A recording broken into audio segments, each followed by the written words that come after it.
two projects, or the Commonality of Strangers project, which, as you might have noticed here, has the earlier, the first version, and the one in this space, which is product of the residency in Charity with Strange Cargo. So I guess, well, I've got lots of things that I want Mahtab to tell you about. Very much to do with how the project has come about, certainly in its first incarnation and then in its second, and then to talk a little bit about how we see the work operating in the Strange Cargo Charity Commission. And just to get some sense of how we might understand an art project of this nature, which is to say an art project which involves an audience, and which involves an audience participating in production of work which is about them, but then which becomes something which is there for others. So that's the kind of themes, some of the things that I want to unravel a little bit. But Mahtab, would you like to just briefly sort of summarise the origins of the project, especially in terms of what we see in the other space, just for those who may not be completely familiar with it? Yeah, sure. So last summer I was given a commission with New Art Exchange in Nottingham, and it was about a year previous to that I entered a competition called the Culture Cloud and won the Curator's Choice Award. And from that we started to have a conversation about my practice, and the director and the curator, they started to understand that my work very much involves people and the community, so they were quite excited to place me in Ice and Green. I don't live in Nottingham, I live about 3 hours away from there, so for the summer I spent 6 months making work, and the way I tend to make work is literally walking the streets. And I don't really set myself a brief. I like to keep it quite open. Otherwise, for me, it causes issues because you would kind of constrain yourself too much. And it was at the time when Nigel Farage had a lot of airtime, and he was really bad-mouthing the migrant communities here. And it was, I think it was about 2 or 3 weeks into the commission, I ended up meeting Ali, which is one of the first portraits that you encounter. And I approached him and I said I wanted to take his portrait and tell his story, and I obviously didn't know his story, but I just liked the way that he was holding himself. And he kind of looked at me and he just said, well, do you really want my portrait? Do you really want my story? I said, yeah. And he said, well, what can you do with it? And I said, well, I've got this space, New Art Exchange, I didn't really know this space, and we can then start to have this open conversation. So I ended up meeting him the day after, and his story just blew me away. He talked about the migrant crisis in Sudan and how his people have been living in a campsite for the last 8 years and being fed by organisations like Save the Children and Oxfam. And it was then that the journey of that project really had a strand, and I wanted to make work really about humanising the migrant community there. So that's how the Commonality of Strangers ended up. Just can you go take us a little bit further back, because it's not like this suddenly came out of the blue for you. So how you have been working like this previously. Tell us a little bit about your sort of earlier career. Yeah, sure. Or how you came to work like this. Okay, so this is quite important. You weren't just a photographer from the day you were. No. So I've always loved photography, but I studied history of art at Goldsmiths, and I guess for me the penny dropped in terms of image making and trying to maybe become an artist was in my second year at university, and I studied post-colonialism, and from there really got introduced about identity politics, the writing of Stuart Hall, and seeing some amazing black artists work, and it was there that I realised that actually I'm British Pakistani, not a lot of work is being made about my community as such, and really wanted to be that person to make that work, but it took a long time. I think from leaving university it took about 5 years after that. Because you were working? Because I was working, so I ended up working in museums and galleries, and had some amazing experiences at the Victorian Albert Museum, and worked at the Children's Museum, which was very much community-based and a very interactive space, and then ended up having 3 years at the National Portrait Gallery. And I think that was the place that really informed my practice and the way I wanted to present work. Why is that? because it's an interesting place to yeah, I mean, well, everyone. speak about. Well, I've always loved the National Portrait Gallery. I remember as a student, walking past there every Saturday and Sunday. I'd get off at Charing Cross Station and towards Regent Street, and had a part-time job at a reputable menswear clothing shop. And I always said to myself, I'm going to work here one day. I used to do that too. Yeah. It was Boss Cross in Regent Street, right? I mean, it really was. It's Saturdays. Mine was Hackett, so Hackett. Oh, well, a lot more reputable. And so I, finally had the opportunity to work there, and I just love portraiture. I think we all are connected to it in so many ways. We can see our own self-image reflected in there. But we haven't spoken about that before, but can I just ask about whether there was already a discussion about what the portrait was for and who it was for, and especially because it's a historical collection too. Yeah. It's a national institution that has obviously a historical remit, and that inevitably comes into, draws in the issue of who is being represented, who is being remembered by being in a collection of, certainly paintings, but more recently there have been celebrities. Yeah. I mean, there's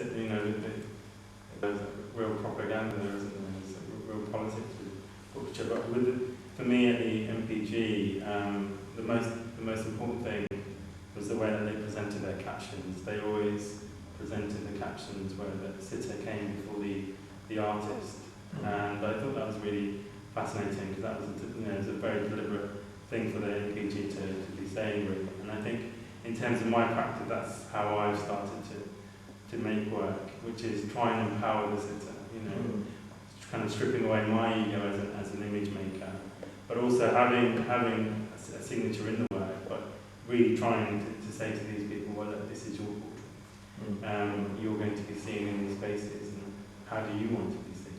So you came back, so you effectively decided that I'm not going to be working in museums. Yeah. I want to do something else. Yeah. And so you you've been thinking this over for a very long time, and so at weekends and holidays I used to go back to Birmingham, and the series that I'm really well known for is my You Get Me series, which looks at the identity crisis of the British Muslim male, and I spent 6 years making that work, and it was very slow, and I really wanted it to be considered, and I think that's where I started to really perfect my skill as an image maker. First time I went out with my camera, and it was a complete bag of nerves actually. You're about to just go on the street and engage with people, and the first time I went up to someone, it was just a mess. It was, I didn't know what I was saying, and as a result, he wasn't that comfortable in having his portrait taken. But I did manage to take his portrait, and it was a great portrait. But it made me realise that I need to really be clear about what I want and my intentions, and then to bring it to the sitter. Because in that kind of situation, you don't know the subject. The subject doesn't know you. It's not like a celebrity portrait, or it's not like everybody's agreed to set up that situation. Yeah. So, and it's a very odd one to kind of ask someone for just out of the blue. So I mean, how do you go into opening that conversation and negotiating? I mean, you've obviously done it a few times now, so there must be problems and common obstacles and issues that come up. Yeah, and I think, going back to my retail days, I was heavily sales-based, so in a way I'm selling myself to these people, really. So how does that happen? What's the there has to be a level of attraction, firstly. I need to be able to see something in someone I think, great, I would love to make your portrait, and I actually spent hours looking at it afterwards, so there has to be that level, and then it's just about approaching, and I will say, excuse me, can I talk to you for a second? It kind of disarms them, and then I think if anyone gets approached by an artist and says, I'd really like to make your portrait, there's a real moment there, isn't there? It's not about selling something, it's actually saying, I think there's something of value here with you to help tell the story, and if you can. And I think the way that I approach people is quite sincere, so they know that, it's not just some sleazy photographer trying to get their image, but also, as I've started to build the work, I take my books with me, and I take my prints with me, and my iPhone is brilliant, where I can just go on my website, and all of those things start to validate you as a serious artist. Yeah. But there's always rejection. There's always rejection. That's why it takes time. With any commission, I'd like to at least give myself 6 months, because I guarantee for at least half that time, I'll just be walking around thinking, what am I doing with myself right now? Because you are constantly rejected. Yeah. And is it? I mean, it's not just a matter of walking around. It is to a certain extent about letting things that might happen just by being on the street and seeing what. That's also more. It's a bit more than that. It's more about trying to get the sense of what a community is. Definitely. What a sense of place is. Yeah. So. And that's why the interviews are very important for me, so I can get to understand the sense of the community. Also, I also try and find spaces. So, with my background, it's really important that I can identify areas that I would like to photograph in, and also just simple things like the light. Yeah. Seeing how the light works in each city is very different, and all of that takes time. Because you never set up studio. No, never. So it's always trying to find the right background. And I think that's been, as I've been making portraits, I've started to strip away the background. So they're not so much documentary style image making, but more almost like studio portraits actually. Yeah. I mean, what do you find people's relationship to that kind of image making is when you've had those conversations? Because actually it's nothing special about taking a picture of someone, right?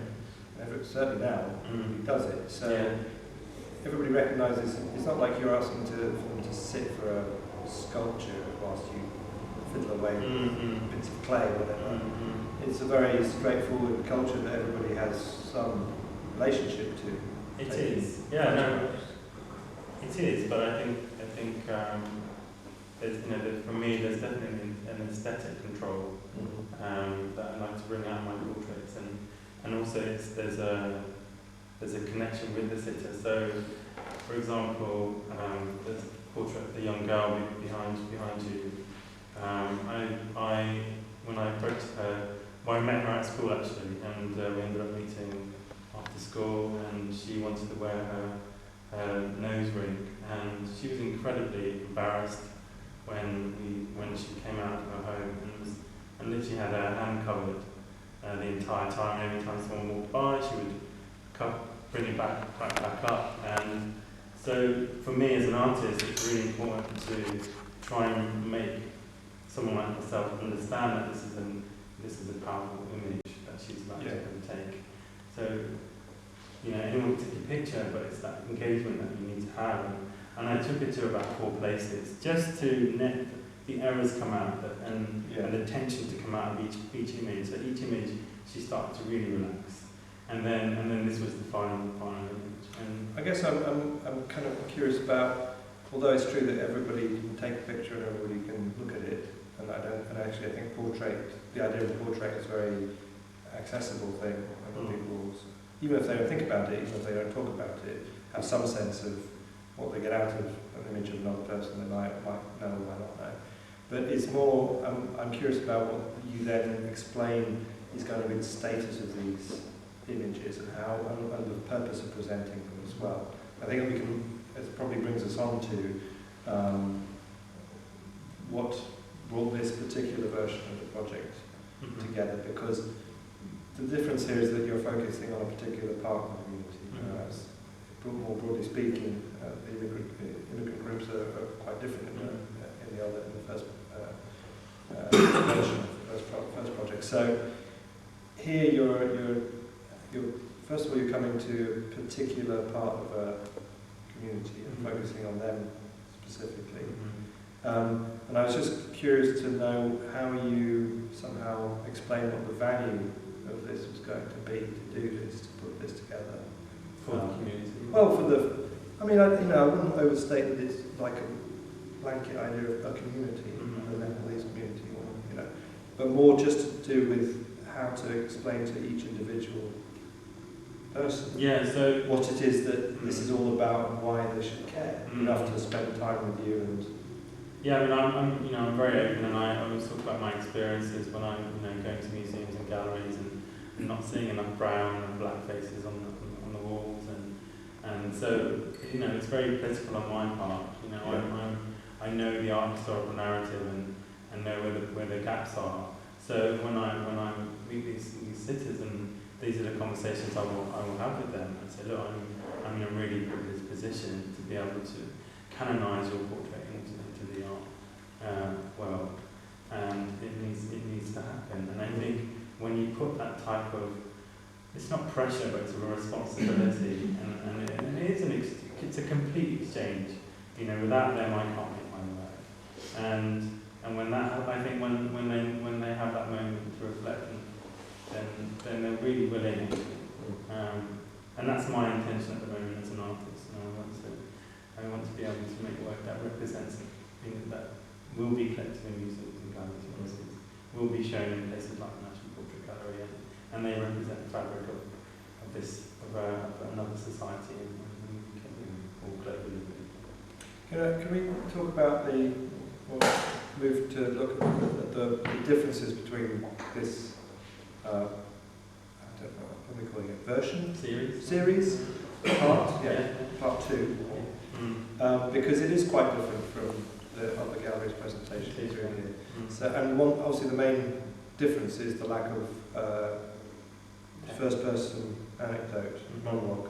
Can you explain what was in your thinking to kind of move things on to this this format and this way of presenting? Because it is quite a substantial shift. What you really get, when you're in that gallery and you're doing a lot of reading. Yes. Right, and it's obviously often quite compelling reading, and it's sometimes quite shocking. Yes. Or it's quite intimate, or it's quite moving. All the things that you get when you're reading someone talking about themselves.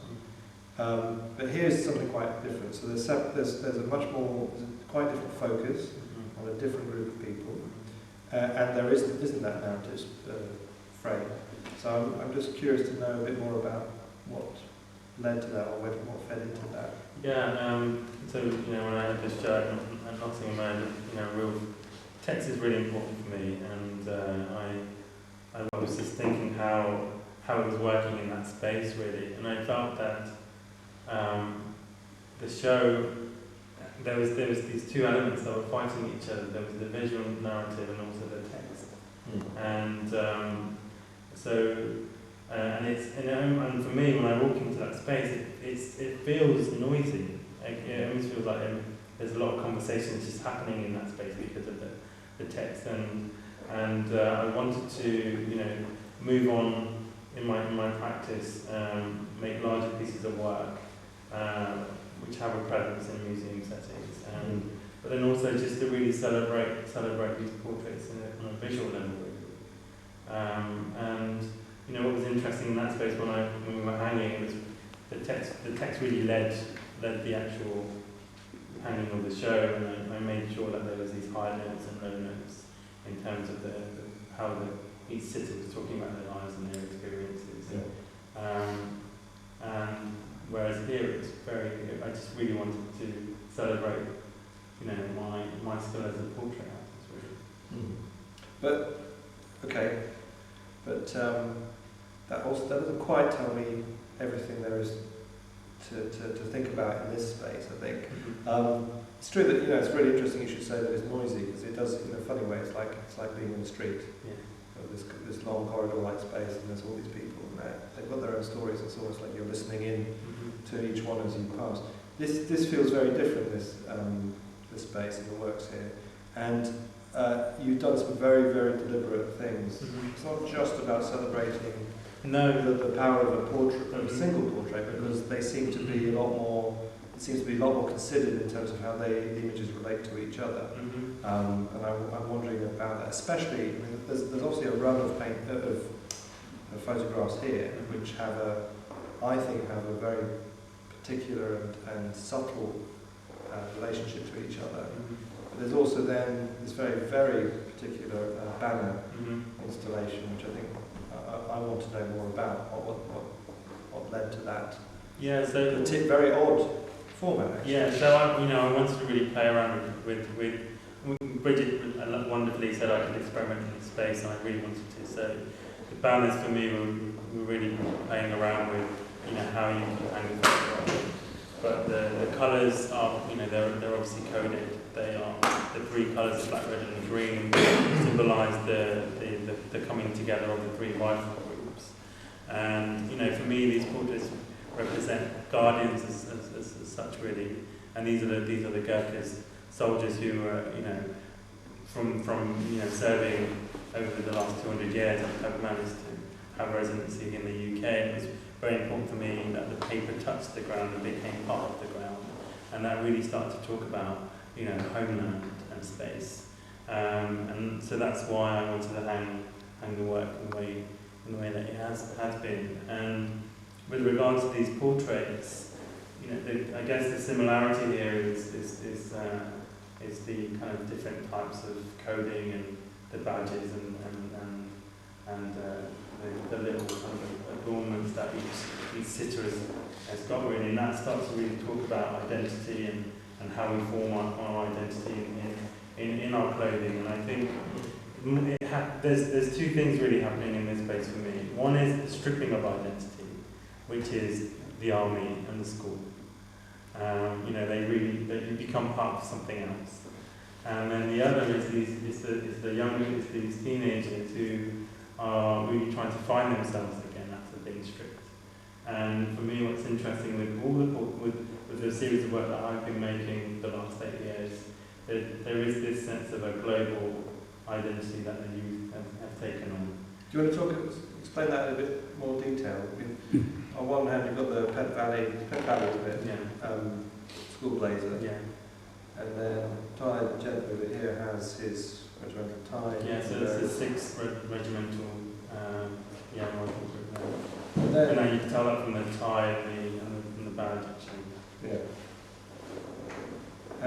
But then, so this thing about the signs of the badges, we were talking about this last week, and I was quite drawn to this because that's all you get, really. What's interesting is everybody's sort of, the only thing they've got is a some kind of emblem, right, one way or another. And that point about some of them being the badges or the emblems of an institution, an organisation or whatever, and others being more to do with what you yourself want to identify with, is quite important here. But they thread together, right? So I'm running ahead. No, but they do, and I think that's all about us searching for our sense of self, really. And it goes back to me as always. Everything seems to go back to me when I make my work. It's that I was trying to find myself and trying to find who I was, where I belong in the UK. Being the first person in my family to be born here, and when I went through these kind of experimental stages, and I think the youth do it so well, really, because when you're at that age, what you wear really is who you are, and so I'm getting very excited when I get to work with this particular age group, actually. How much did you have a conversation about how they wanted to be, all your sisters wanted to be seen? Because I think it makes this particular one really important, because it's the one where you've almost conspired to try something out, which has a very particular point to make. I mean, how did that conversation go with her? I think she didn't. Because you sort of provoked it. I did provoke it, and I don't know if she's actually been in to see her portrait yet, but I work digitally, so there is this moment where we can share, and I'll always say, "Are you happy with it?" Because I don't want them to not be happy with the final image. And what I'm really hoping is that she comes in and she falls in love with this her portrait. And finds her sense of self, that she has these two identities that she can really work well together. And it's about celebrating the fact that you've got to be honest that you have come from two different worlds, but somehow there's a synchronicity there, and it works beautifully. So that's what I'm hoping. When she comes in and sees the work. I think what I find, again, because you take out all the narrative, the verbal anecdote in this series, you are faced with how an image can give you hints or clues, but also they're hints and clues which are not necessarily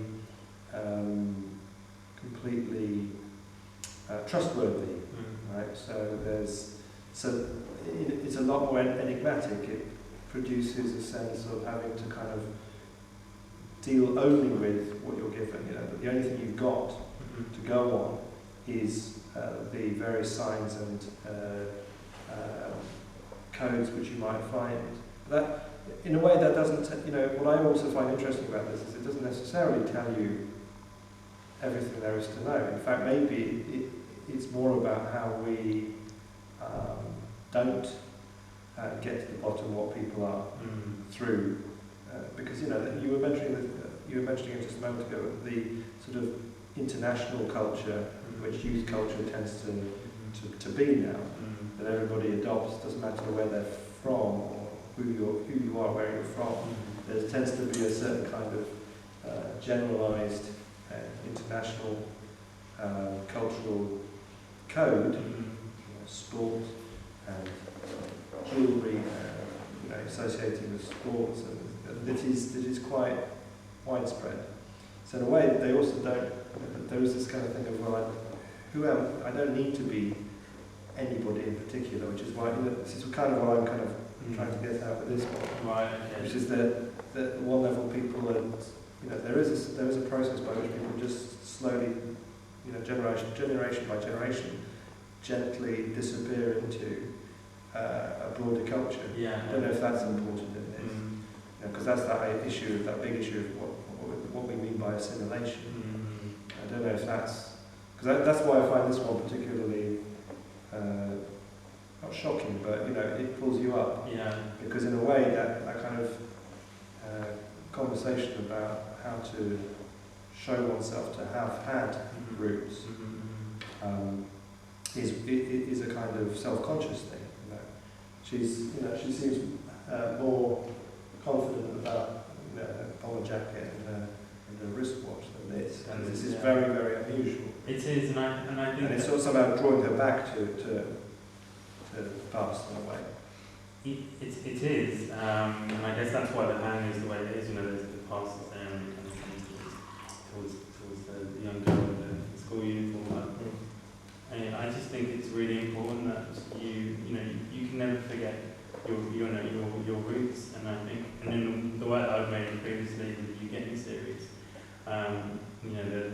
the young men are third, fourth, fifth generation in, and what they've tried to do is completely sever away their roots, and as a result, it's led to this huge identity crisis. Yeah. And so that's why when she presented herself and she was so uneasy with who she was and these two cultures, I really wanted to give her that moment and say that we need to be able to find a balance.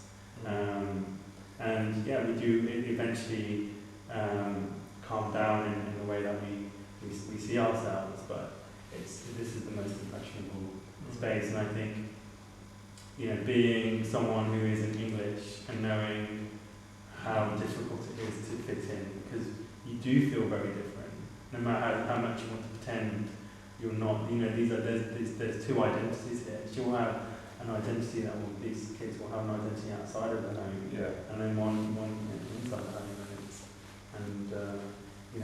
it's really about them trying to find that balance. So that's why I think that's why I wanted to have her in the middle. But I guess also there isn't the sense that there's a wish to withdraw back into a kind of roots of identity. No, it's not about withdrawing. No, it's about how you progress when you move. Yeah, it's about having both and not feeling ashamed of one or the other. So it's really, and this is why I think for this space, it's really about celebrating. Can I ask one last question, I guess, before, because I'd like people to ask their own question. And it's to do with how, what you aspire to, or what you hope for putting on a show like this here. Because you've done a very particular thing, which is, again, to focus on not everybody, Mm-hmm. and to stage an exhibition which is quite not monumental, but it's very formal. Mm-hmm. And I wonder what kind of I guess energy you want it to have, given that it's located where it is. It's not like you just did this and it was taken off to, a gallery somewhere else, or in London or wherever. It's very much about, it's both about here, and it's produced here, it's presented here too. And there's two things going on at once: production, where you've been dealing with people who are your collaborators, but then there's also the presentation. So, I mean, just briefly, what's the purpose of presenting it here, particularly, or what kind of dynamic do you want it to have? The purpose is I'm, as an artist, I want to be very sincere in my practice. So if I'm making work about a specific community, it has to be seen in that space. Yeah. And I think it has to be seen in that space first. And then it could go up elsewhere. Yeah. So then I feel at ease knowing that I've represented that community honestly, really. Yeah. And I think Bridget has mentioned that this is, a lot of the Nepalese community have come and seen their portrait and seen their community represented in it. And it's an amazing thing to be able to do as an artist.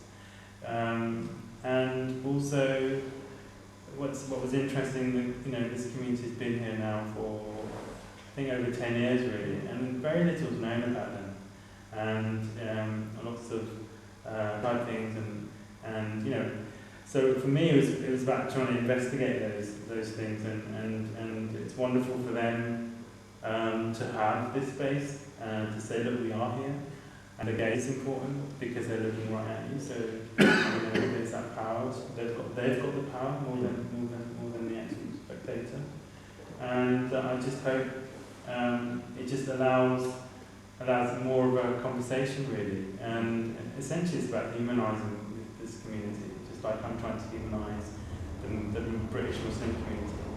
And that is my motivation as an artist at the moment. I'm sure that will change.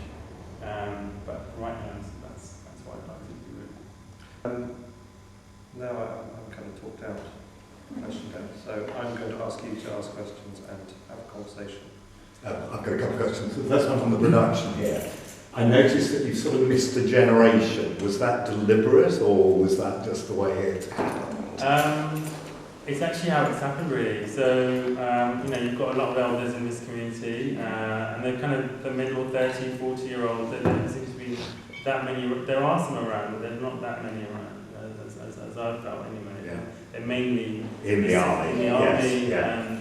And the women tend to actually be at home, at the barracks, and one of the problems that the community has is that everyone seems to stay in their homes and don't really come out. So, that's something and I think that's happened through, obviously in Nepal they'd be out all the time, but the spaces in the UK, your home is your castle, isn't it? And so that's why that connection didn't really happen. But I did make a few portraits, but I really liked the stark contrast between the elders and the first generation. Well, actually, they're all born in Nepal, actually. So the only portraits of the younger, the little girl as well.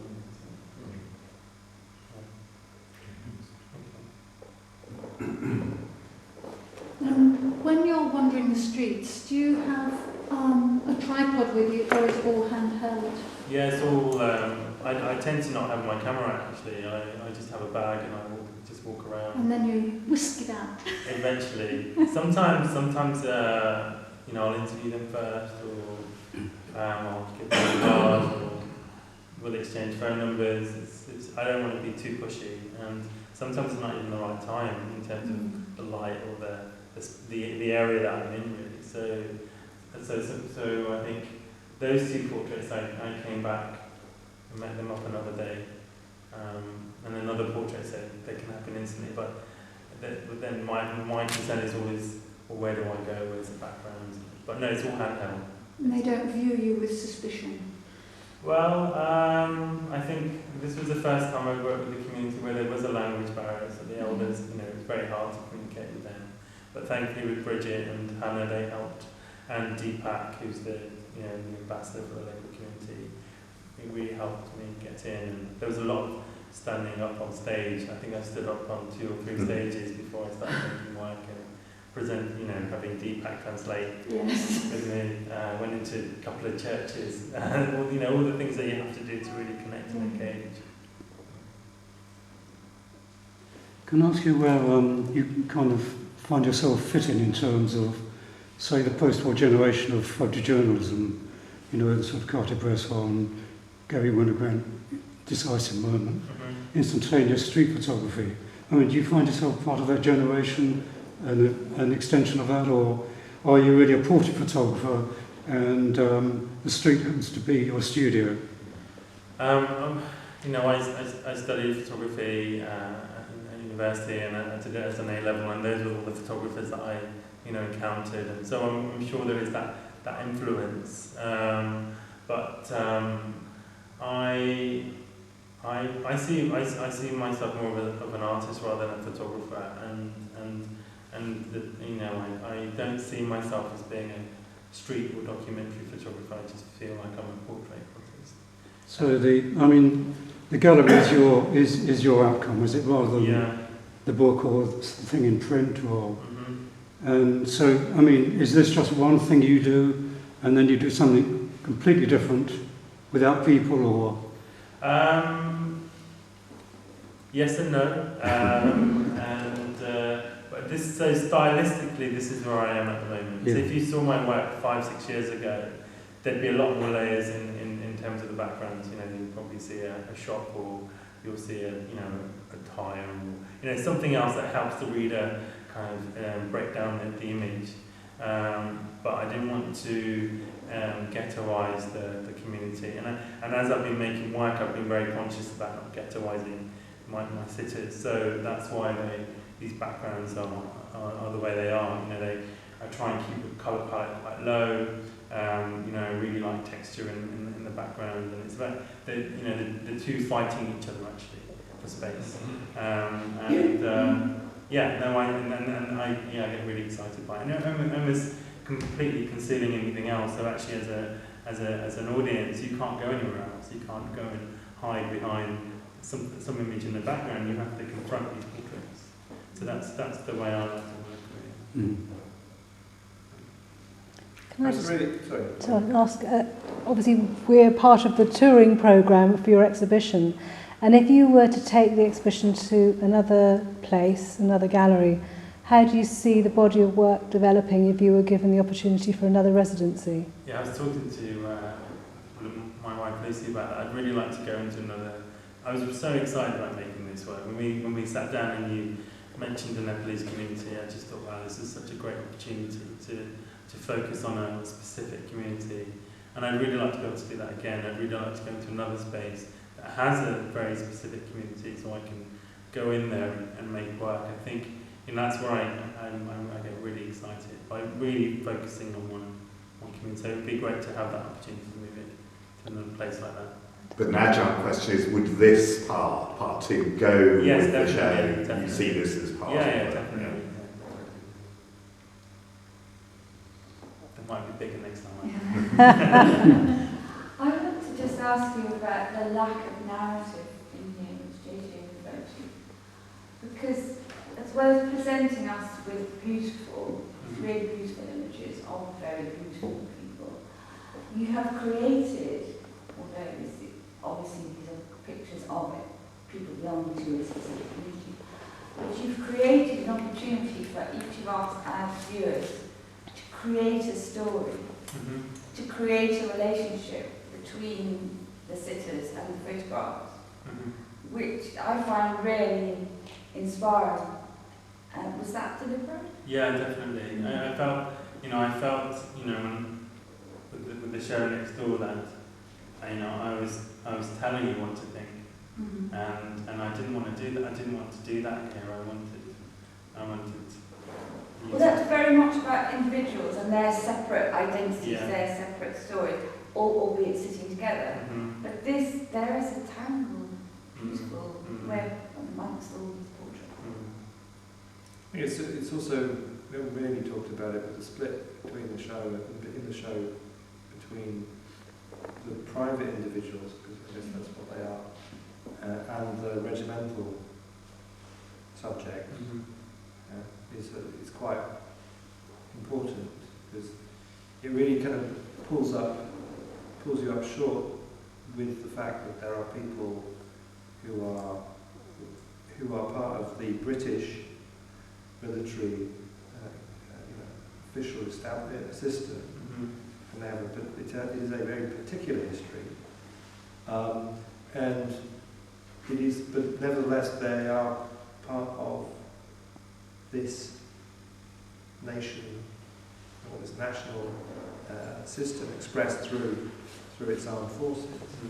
And I think this issue about the beauty and the evocative aspect of it, I think is really striking, because it is so unusual. I mean, the Gurkha Rifles are such a unusual organisation, and it is in a strange way important to have you reminded of it.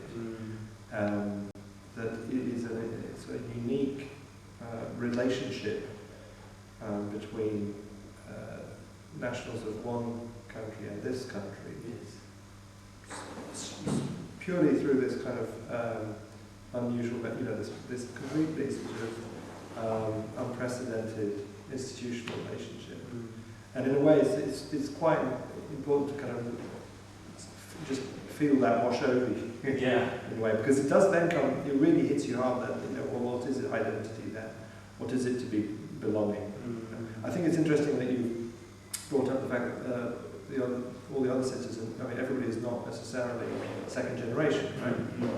That I was not clear about, because that makes us, everybody has come in the last, 10 years, 15 years? 10 years, because of the sighting of the regiment. Exactly. Yeah. Except, but then since the formalisation of joint residency, things have changed. Things are changing now, exactly. Yeah. And it did, this is kind of why the idea that people assimilate into culture is just one kind of thing we can talk about. That people take on the habits and cultural kind of space that we all kind of end up in. But what's really striking is then the contrast with this completely other, very different relationship between nation and subject. I think that's really quite important in this one. And that's, I think that it strikes me you kind of brought that out. Because you were working with this very, very particular group. The Gurkhas have a real urban legend about them. And people really, when I told them where, back home that I was photographing the Gurkhas, they almost they lost their breath really. And so for me it was really, it is a reminder, to say, this is quite an incredible and very special relationship that the British have with the Nepalese community, and we should really, be grateful and again celebrate the fact that this is the legacy of two nations. I think maybe also there's this sort of, the one portrait everybody sort of seems to, everybody's got their back to it, but it's almost completely blank. It's a sort of empty image. I mean, it's mother and child. There's a kind of neutrality to them, which is unlike anything else. That tells you, that kind of opens you up to the idea that, well, anything is possible. Definitely. But then also, in a really strange way, that woman really looked like my mum. She's quite scary actually now when she looks like her. So that's you. Maybe. Maybe. But no, it's the next generation, isn't it? And for me, knowing the troubles that my community has gone through, it's really important that there is this narrative and an open conversation, because and I guess that's what I'm trying to do, is just highlight that there is this, even though there is this quite a wonderful balance at the moment, a lot of these young Nepalese kids really still feel Nepalese and they love England, but actually what's going to happen with the next generation, that's the part. Would your practice work outside the UK, or is Britishness integral to it? No, I'm definitely open to making work outside the UK.